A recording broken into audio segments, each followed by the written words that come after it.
superpower. Oh, I've been so nervous uploading it because I've never been this vulnerable on the internet before, but just take a look for yourself, go in the comment section, and it feels like just so genuinely loving. And that is just proof enough that what I did is worth it. So I continue to do so. Oh my gosh, there are horses coming in the background. I hope you can see them. I cannot believe this.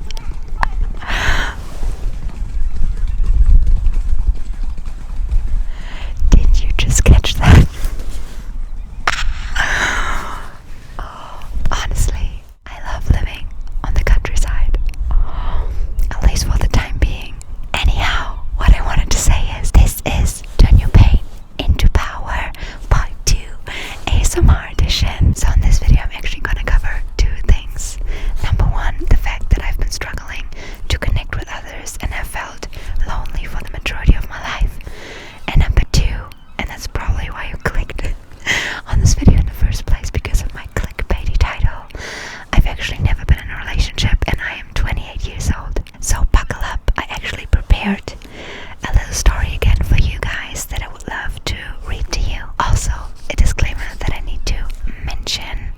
If you watched part 1 of the series, you already know, but I'm not sharing my personal stories in order to get pity from you guys. That's like the last thing that I need, because I made peace with everything that happened in the past. This video is for those that are currently going through similar experience or have gone through similar experiences and feel less alone.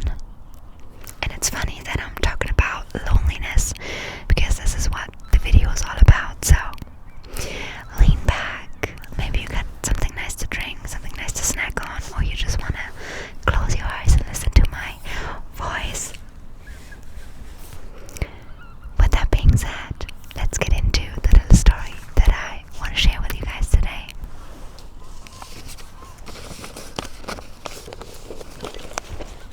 I don't necessarily recall the first time that I felt lonely in my life, but I remember always feeling different and disconnected from the people around me, regardless of which rooms I was in. Looking back, this was all due to the fact that I didn't even give people the chance to know the real me. So how was anyone supposed to form a deep connection with me? I was hiding behind a curated mask, acted in a way that I assumed the people whose approval I was seeking the most deemed acceptable. I mean, what else was there to expect after going through severe bullying growing up and taken on the belief that I need to be someone else to change in order to be accepted and to be loved? So combine all of these facts and I was simply playing a role for the majority of my life. To people please at all times. That was my motto. So with me being in the headspace that I was in, it shouldn't come as a surprise that I wasn't interested in forming any romantic connections either. I mean, how could I expect someone to love me when I didn't even love myself? When I was terrified of showing the world the real me. So while my school friends had crushes and fell in love, I kept my distance and my heart guarded.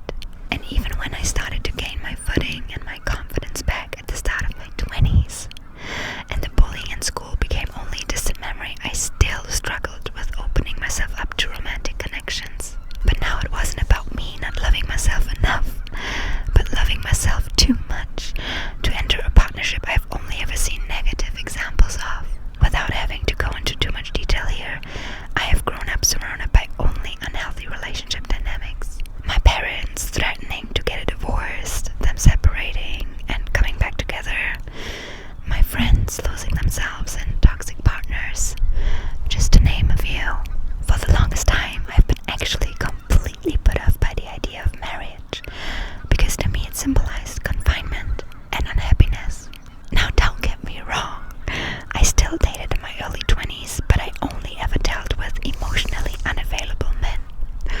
Why, you might ask? Because myself has been emotionally unavailable. As mentioned in the first part of the series, we are all just a reflection of one another. But this didn't make going through third-party situationships and times of unrequited unrequited love any less painful. It hurt a lot. Now the question that you might ask yourself is this: what changed? How did all of these painful experiences turn out to be the biggest blessing? Well, let me tell you. I sincerely hope you can catch these key sounds. They are just constantly flying over my head, like, oh my gosh. I've said it before and I will say it again. I love nature. But let's get back to the story. Well, who can guess what happened? Oh my gosh. Of course, my phone just went out of storage. But on a more beautiful note, the sun came out. So we're just gonna take it as a beautiful sign, because before we got so rudely interrupted, I was just getting to the good part of the story.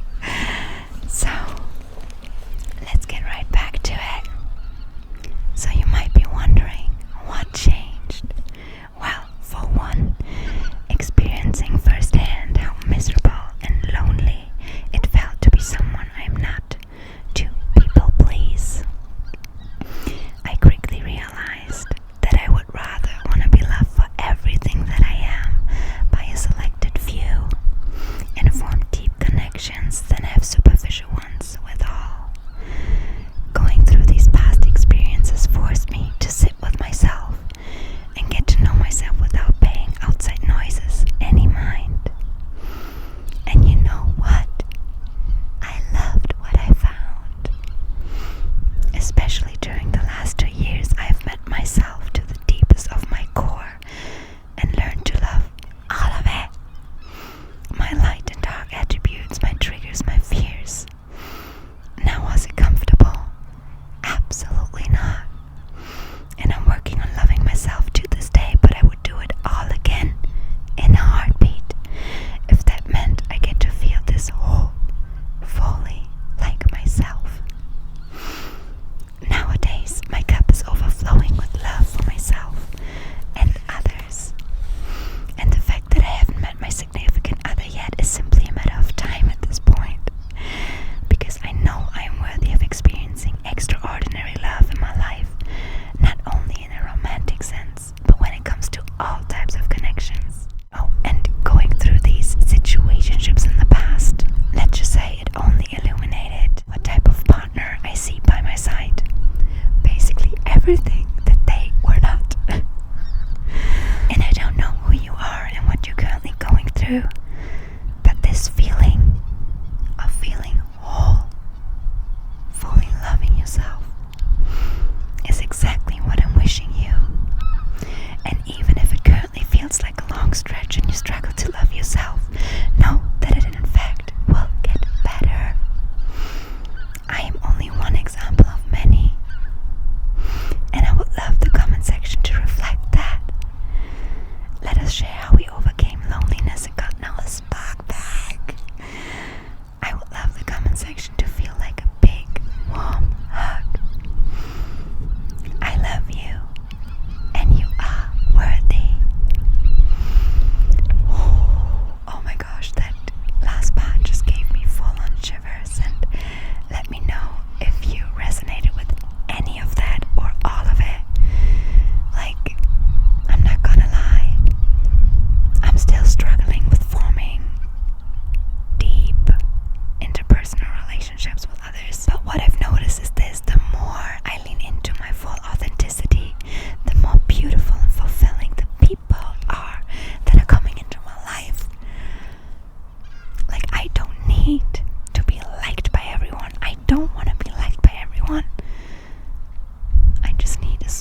because there are a lot of other pains that I turned into my superpower in the past, and if you want to stick around, then please feel free to do so. Oh, okay, now I'm just gonna sit here for the